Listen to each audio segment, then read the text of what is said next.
A próxima vaga. O impacto da inteligência artificial.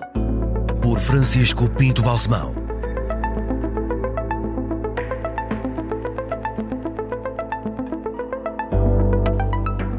Cá estamos a discutir um grande tema, um tema sobre o qual ainda há muitas incertezas, mas também há muitas esperanças, que é o da inteligência artificial. Na Hyundai não nos limitamos a antecipar a próxima vaga. Vamos mais longe e utilizamos a tecnologia para dar às pessoas o poder de mudar o mundo. Descubra a nossa visão de progresso pela humanidade em aproximavaga.hyundai.pt. Hyundai, o poder de mudar o mundo. Temos aqui o professor catedrático desde os 35 anos, que é uma coisa notável, da Faculdade de Engenharia da Universidade do Porto, professor João Barros. Temos aqui a doutora Joana Batista, que é a nossa vizinha aqui em Oeiras, que é muito nova, não vou dizer a idade, mas é muito nova,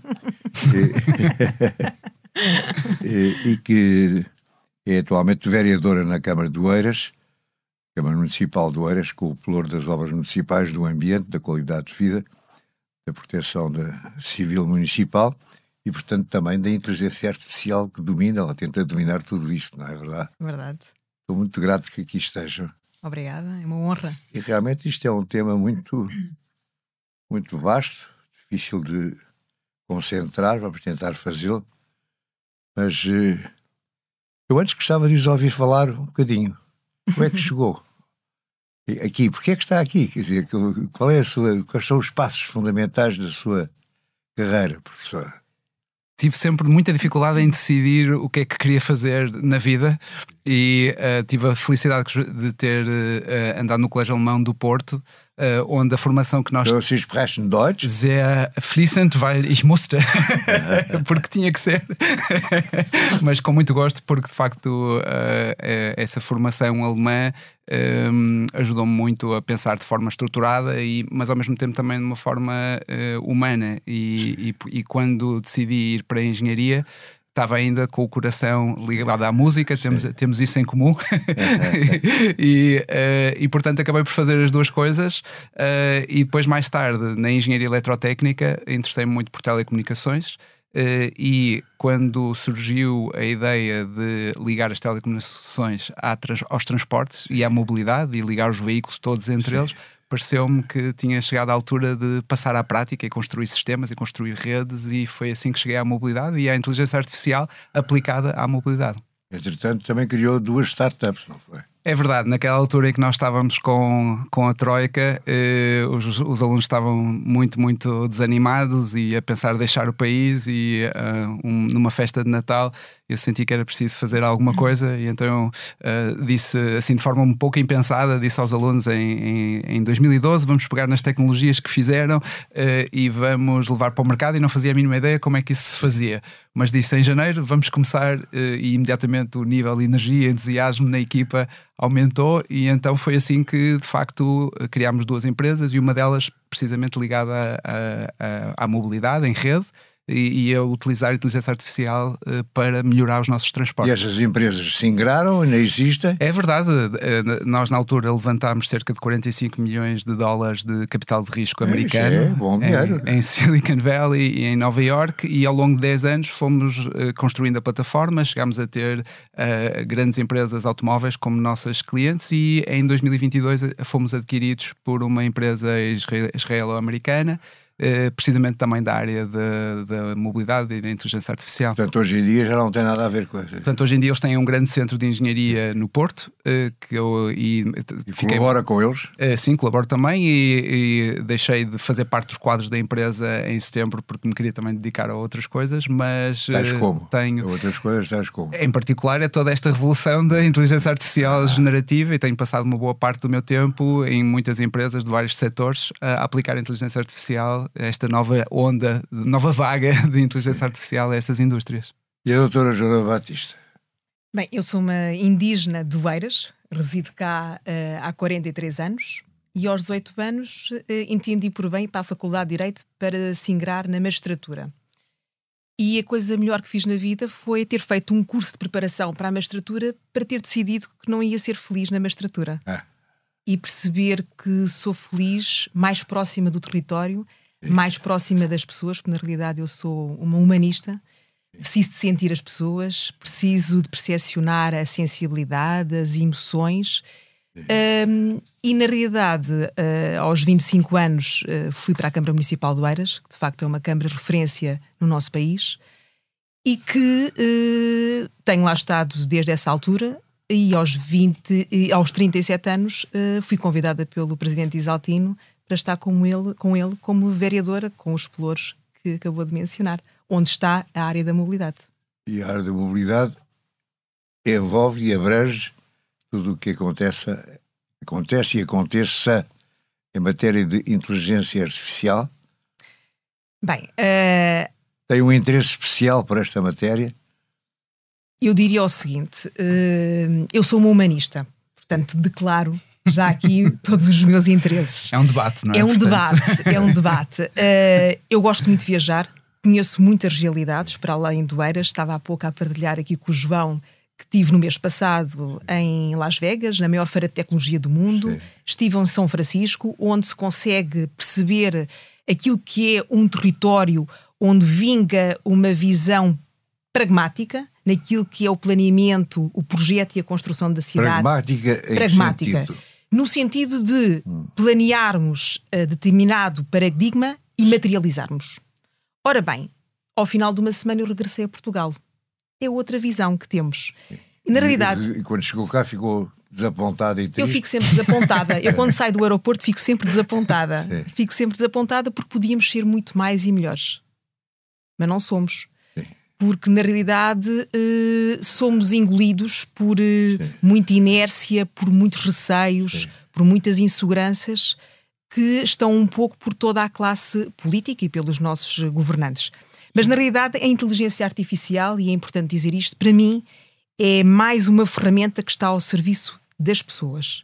E portanto as pessoas são sempre o núcleo central. Aquilo que deve levar... Não tenho medo que os robôs venham a mandar? Eu não tenho medo, porque eu tenho a certeza que as pessoas serão sempre as pessoas a tomar as decisões estratégicas. Eu continuo a acreditar nisso.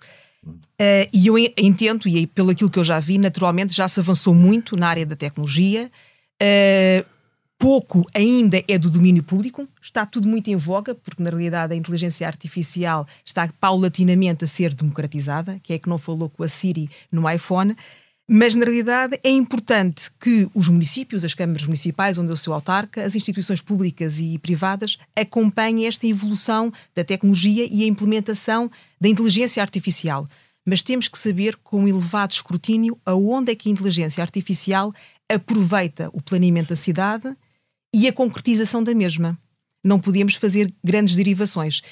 E mais uma vez, e perante aquela que é a minha lógica de vida, não podemos nunca esquecer aquilo que é a inteligência humana, a inteligência natural. Aquela que é fundamental para se tomar as decisões que este país... Portanto, não tem medo que os robôs se afeiçoem aos humanos ou que os humanos se afeiçoem aos robôs? É normal que haja essa afeição. Eu, por exemplo, agora estou a falar consigo e é normal me afeiçoar. Estabelecermos aqui uma empatia visual. Eu não sou propriamente um robô.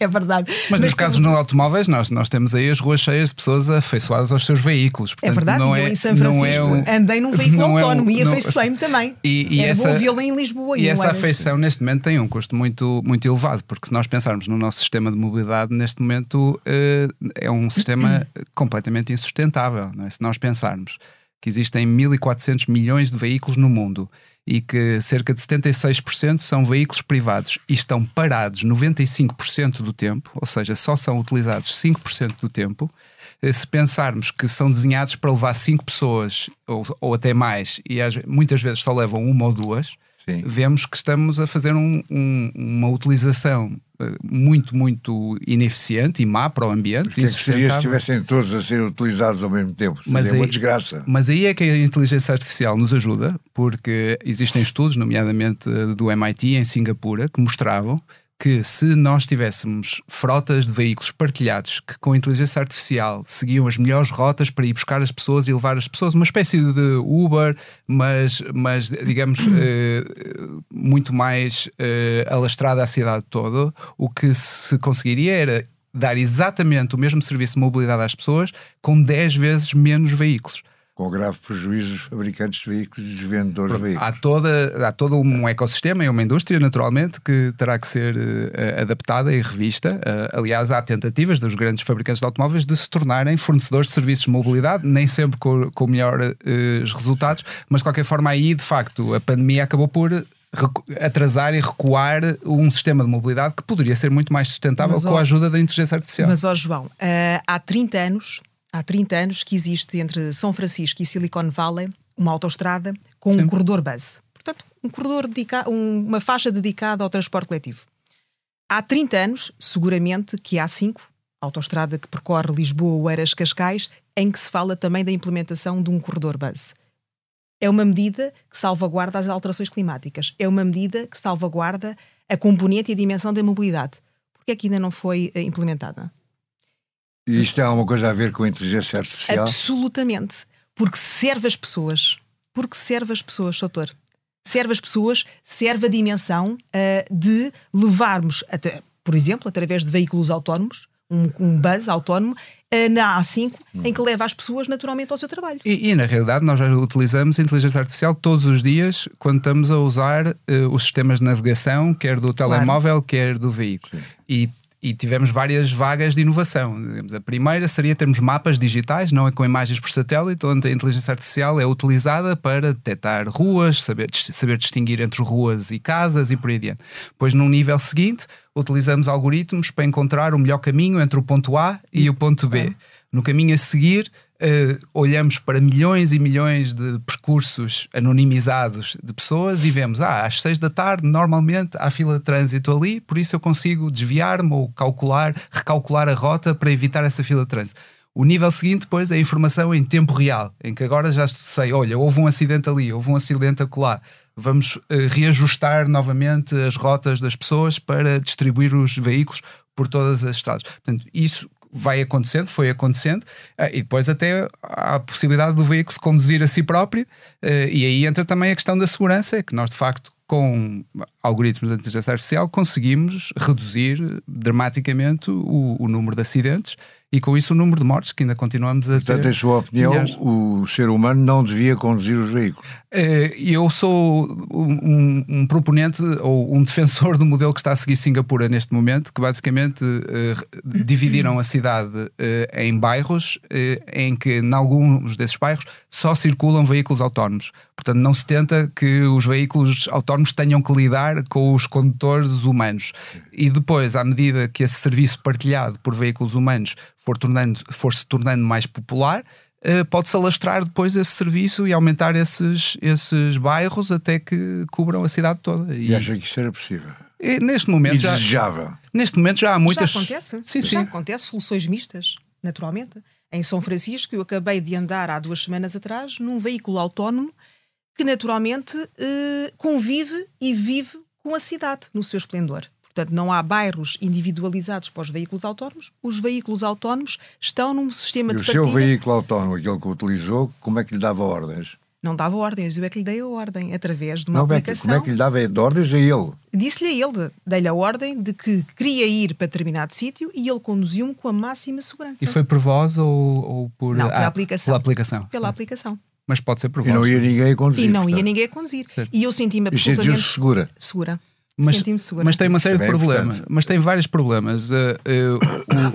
Mas foi uma novidade. Não podemos deixar de dizer que não foi uma novidade. Não? Um problema comercial muito grande é que, e isso a Waymo e a Google em particular têm constatado, e outras empresas também, a Cruise, é que os veículos autónomos acabam por demorar 15 a 20% mais tempo a fazer a mesma rota do que um condutor humano, porque são muito mais cautelosos, não quebram, nós estamos sempre a furar as regras, não é? A mudar de faixa e a ultrapassar pela direita e a fazer outras coisas, e portanto isso o computador e a máquina não faz, e portanto depois há, para além da tecnologia, há um problema de modelo de negócio e um problema comercial que é se as pessoas estão dispostas a pagar e a ir por um veículo autónomo que demora mais tempo a fazer o percurso que elas queriam fazer, não é? Claro. E essa é uma dúvida grande para estas empresas de mobilidade autónoma. Mas, em sua opinião, é esse o futuro?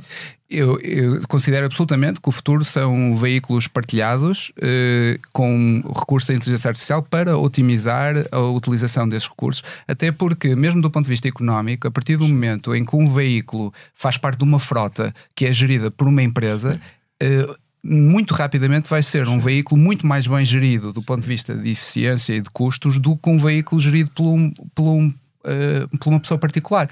Nunca na vida uma empresa deixaria um veículo estar parado 95% do tempo, porque estaria a gastar dinheiro sem ser utilizado e, portanto, isso não é racional. Além de que, a partir do momento em que uma empresa é dona de um veículo, está automaticamente interessada em aumentar o lucro por veículo. E, portanto, vai ver que mais é que eu posso fazer com este veículo. Posso distribuir comida, posso levar encomendas aqui e ali. Posso utilizar o veículo como sensor e captar dados da cidade para ajudar a Câmara Municipal. Consegue-se perceber claramente que a aposta da indústria é nesse sentido. Aliás, sim. Não só nesta componente rodoviária, mas também na mobilidade aérea. Na mobilidade aérea, quer dizer, autónoma, elétrica, já existe, está a acontecer, sim. Não é? Deslocações permanentes em 6 minutos entre Manhattan e o aeroporto de JFK. Quer dizer, isso já acontece, mas é preciso, de facto, desbloquearmos muita legislação, muita regulamentação, porque neste momento... E mentalidades. É verdade. E mentalidades. Na realidade, esta nova geração já está capacitada para estes sim. novos desafios. A geração que está a presenciar e a testemunhar esta transição, temos que nos acomodar àquilo que é estes avanços que são imparáveis na realidade. Mas, por exemplo, para viajar, não ficamos demasiado dependentes dos gostos do robô. O robô acha que não gosta dos Jerónimos, por qualquer razão. Alguém meteu isso na cabeça. E não nos manda para os Jerónimos e complica-nos a vida. Mas mais o que é que nós fazemos? Mas mais uma vez, hoje em dia já temos muitos serviços, não é, que utilizamos no nosso telemóvel para tudo mais uma coisa, para enviar mensagens, para utilizar aplicações que nos ajudam. Do Pager, é Pager que se chama. Exatamente. Já é inteligência artificial ou não? Sim, neste momento todas essas apps têm, ou praticamente todas têm inteligência artificial de uma maneira ou de outra. E uma boa parte da inteligência artificial é utilizada para personalizar os serviços. E sempre ao serviço das pessoas. E, portanto, o automóvel, o serviço que presta o serviço de mobilidade, vai estar a aprender os nossos gostos e depois vai estar, se constata, olha, eu dei 5 estrelas cada vez que passo no Jerónimos. Ele passa a ir mais vezes à frente dos Jerónimos porque viu que eu dei feedback e que eu cheguei lá. Mas não temos a certeza que ele interprete bem os nossos sentimentos, porque eles não têm sentimentos, por enquanto, pelo menos, não é? Mas é verdade que com câmaras, hoje em dia, consegue-se avaliar as micro-reações faciais das pessoas e dizer que tipo de sentimentos é que há. Isso já é utilizado na área comercial e na área dos transportes será utilizado seguramente também. Isso quer dizer que os guias como a Michelin ou como o nosso guia de Boa Cama, Boa Mesa estão condenados? Eu quero acreditar que não. Eu quero acreditar que a inteligência humana e emocional, a capacidade genuína de se percepcionar aquilo que de melhor temos no nosso território, bons hotéis, bons restaurantes, o sentir... O robô ainda não sabe distinguir um bom bife de um mau bife. Naturalmente que não. E, portanto, esta qualidade insubstituível que todos nós temos, humanos, não é naturalmente ultrapassada pelo um robô. Não pode ser. Eu acho que temos que colocar o robô onde deve estar e o humano onde é-nos útil.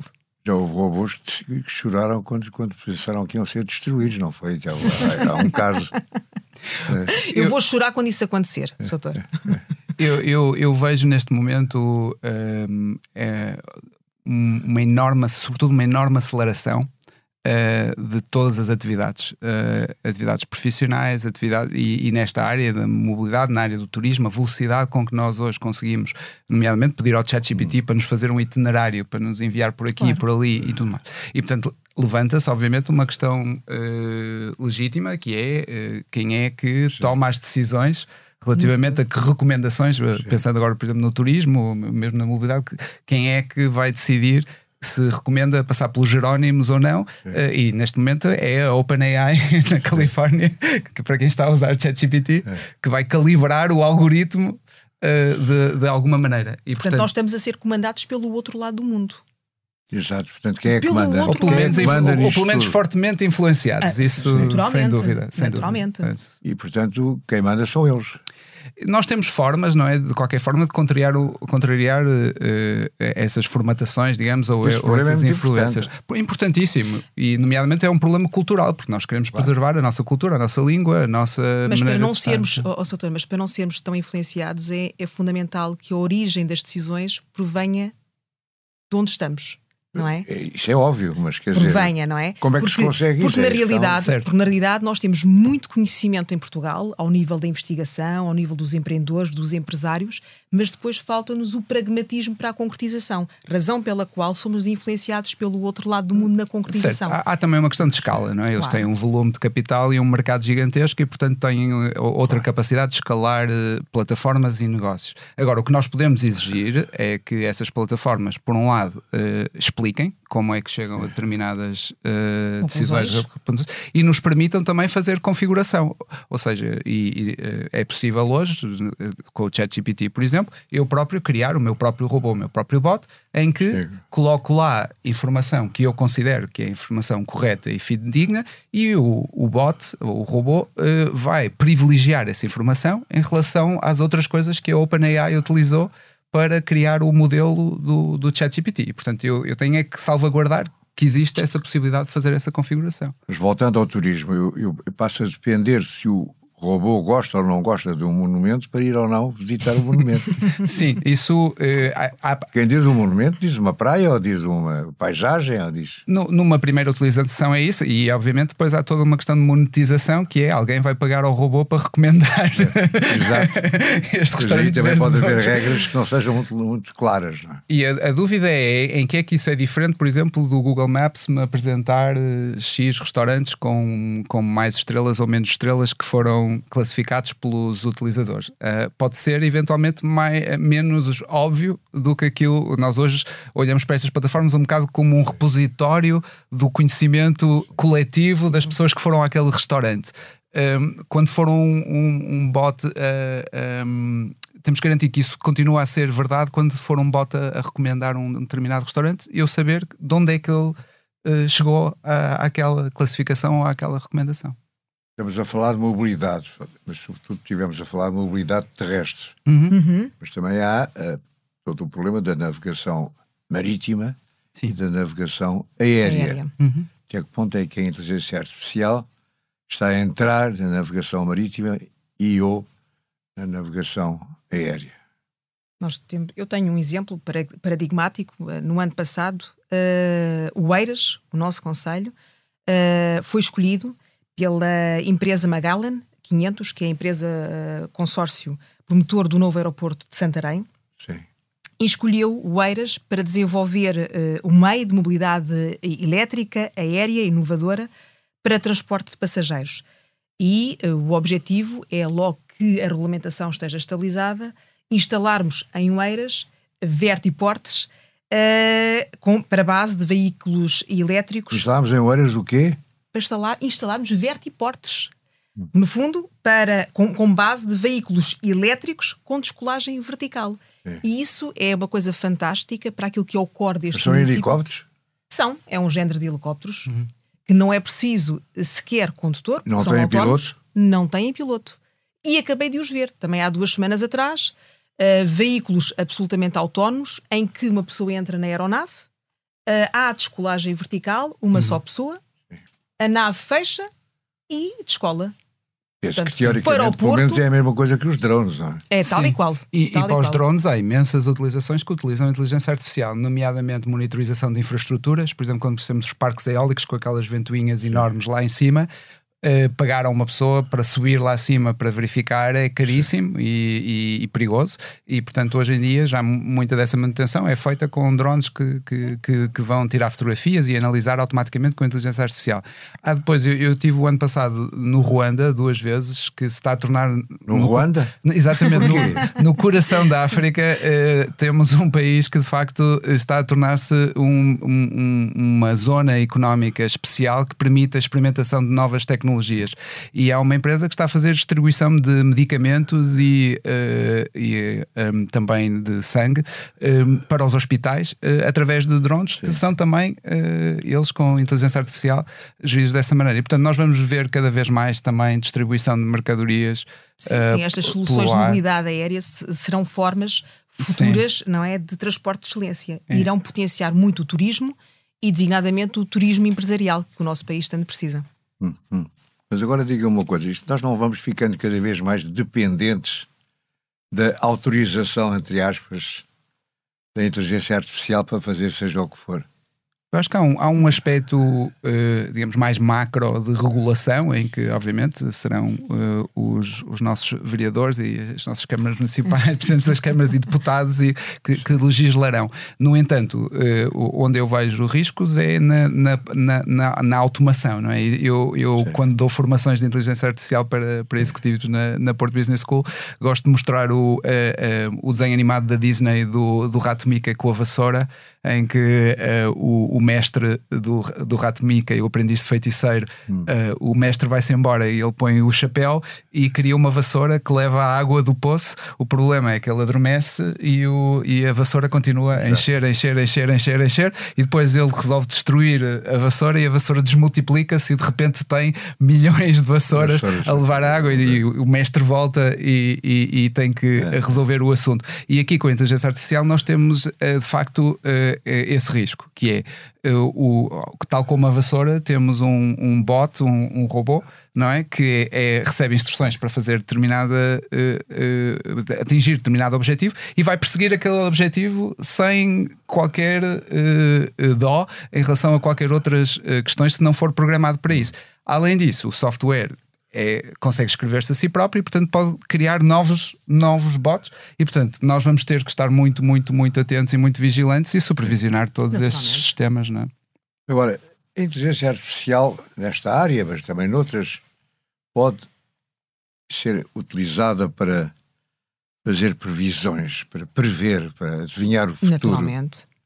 Sim, sem dúvida. Está a ser feito. Já está a ser feito. Sim, e nomeado em particular nos transportes há várias publicações científicas que mostram que é possível prever com bastante exatidão o trânsito, como ele vai estar daqui a 5 minutos, daqui a 10 minutos, e depois obviamente à medida que o horizonte temporal vai aumentando, a precisão vai diminuindo, mas as câmaras municipais já estão a usar muitas destas absolutamente. coisas. Isso mesmo se vai aplicar à navegação aérea ou à navegação marítima, não é? Claro, portanto, a gestão do tráfego automóvel através de sensorização é uma boa prática que já está a ser utilizada por várias câmaras, designadamente a Câmara de Oeiras, e muito mais necessária naquilo que é um concelho urbano na área metropolitana. Nunca nos podemos esquecer que a área metropolitana padece de muitos problemas na área da mobilidade, não é? E são problemas que têm que ser resolvidos de forma concertada, de forma estratégica, com a utilização complementar da inteligência artificial, que já está a ser utilizada de forma transversal nesta matéria. Sim. Onde nós estamos a ver uma mudança do ponto de vista tecnológico é que durante bastante tempo estes sistemas de controle eram baseados em regras. Se acontecer um acidente e ficar bloqueado, altero o meu sinal para as pessoas irem para o outro lado. Agora, o que acontece é que pela primeira vez temos de facto uma capacidade de computação gigantesca que nos permite estudar dados acumulados e fazer essas previsões com base num historial muito mais alargado do que antigamente. E depois, digamos, o outro aspecto que nós podemos fazer é que nós conseguimos agora também estudar o comportamento humano até de cada condutor, porque os nossos veículos chegam-nos às mãos cheios de sensores e câmaras, nomeadamente câmaras a apontar para nós, que analisam como é que nós nos comportamos em determinadas situações de trânsito. E isso também pode depois ser utilizado para gerir e os sistemas de navegação e os sistemas de veículos autónomos aprendem também com isso e conseguem depois lidar com situações diferentes, igual ou melhor, ou digamos, preferencialmente igual ao melhor condutor humano que nós conseguirmos observar. Não tenham medo que a dada altura nós não conseguimos fazer nada porque o robô não deixa. Mete-se no carro e quer ir para ali. E ele diz: não, pá, não vai. Eu já não entro nesse carro.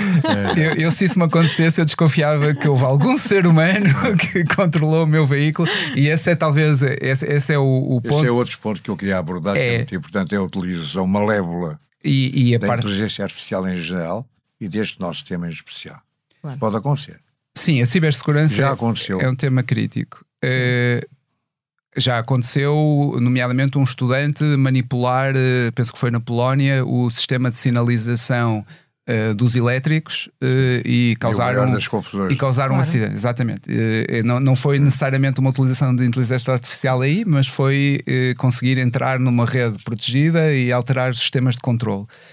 O que acontece depois, quando temos depois agentes autónomos a tomar decisões em ambientes cada vez mais complexos, é que torna-se cada vez mais difícil monitorizar o que é que são anomalias, digamos, àquilo que acontece. Agora, por outro lado, uma grande vantagem que nós temos é que a inteligência e a escalabilidade dos sistemas de inteligência artificial pode ser também utilizado pelo lado bom da força, digamos, como se diz no Star Wars. Queremos crer que é pelo lado bom da força. Exatamente. Não é?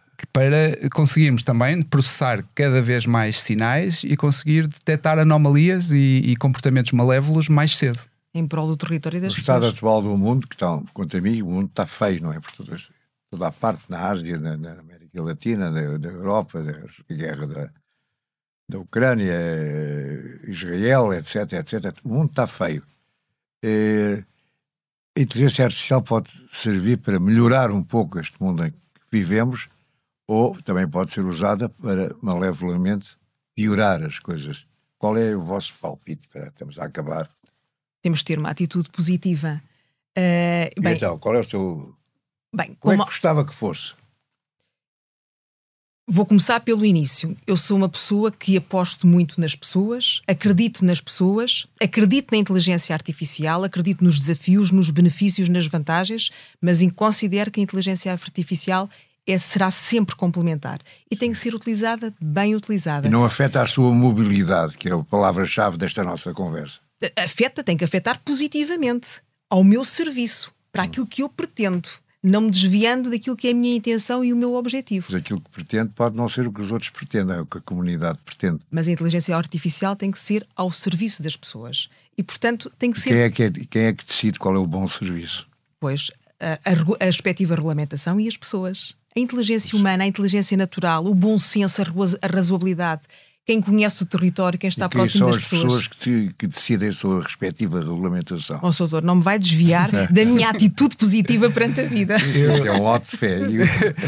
Eu acredito sempre que devemos começar no nosso próprio círculo de influência, onde podemos ter impacto. E penso que as nossas cidades e Portugal como país tem características muito favoráveis a ser um early adopter, portanto um campo de testes destas novas tecnologias, porque podemos de facto num espaço relativamente apesar da nossa pequeno, dimensão.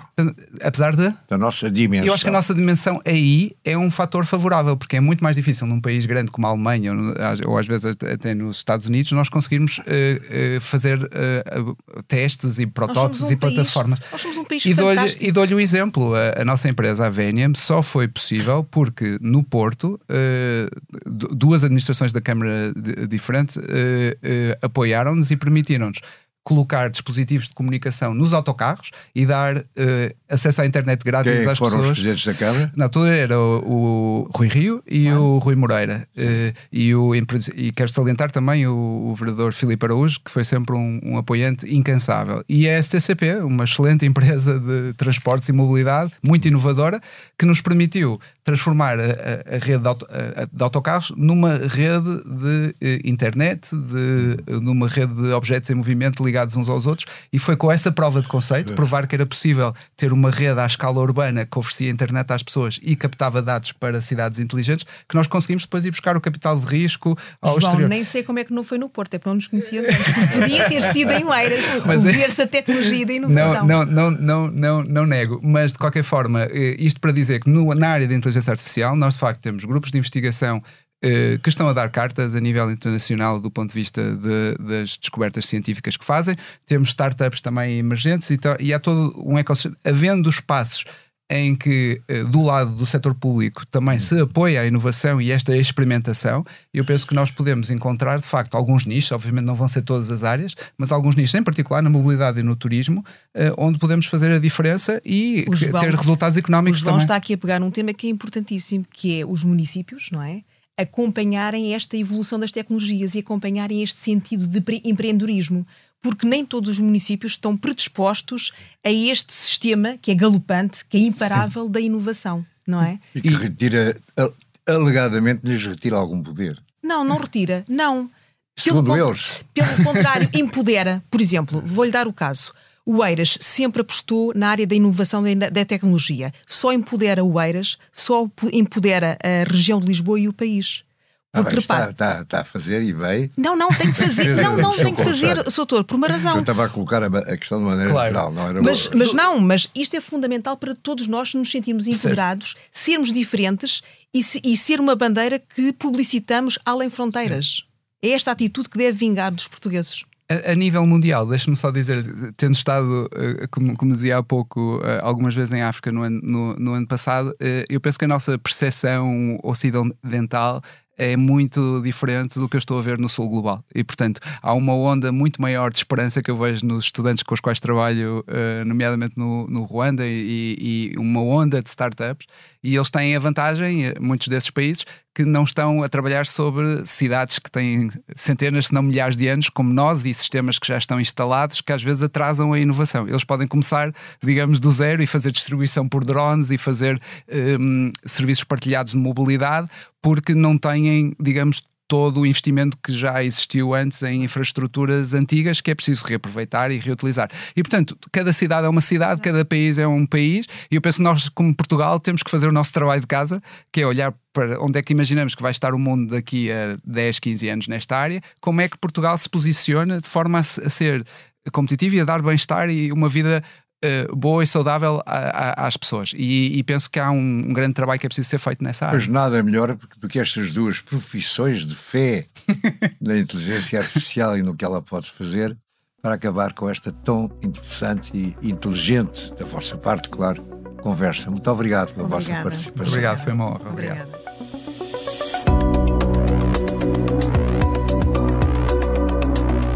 A Próxima Vaga é um podcast original de Francisco Pinto Balsemão, com consultoria de Arlindo Oliveira.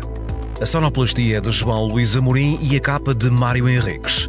Edição vídeo de Ana Salomé Rita, produção de João São Marcos e apoio de Inês Marcelo. Coordenação de Joana Beleza. Direção de João Vieira Pereira.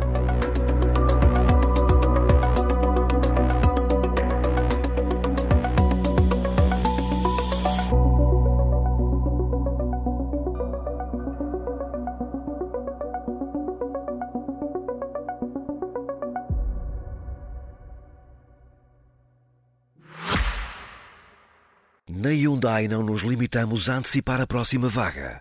Vamos mais longe e utilizamos a tecnologia para dar às pessoas o poder de mudar o mundo. Descubra a nossa visão de progresso pela humanidade em aproximavaga.hyundai.pt.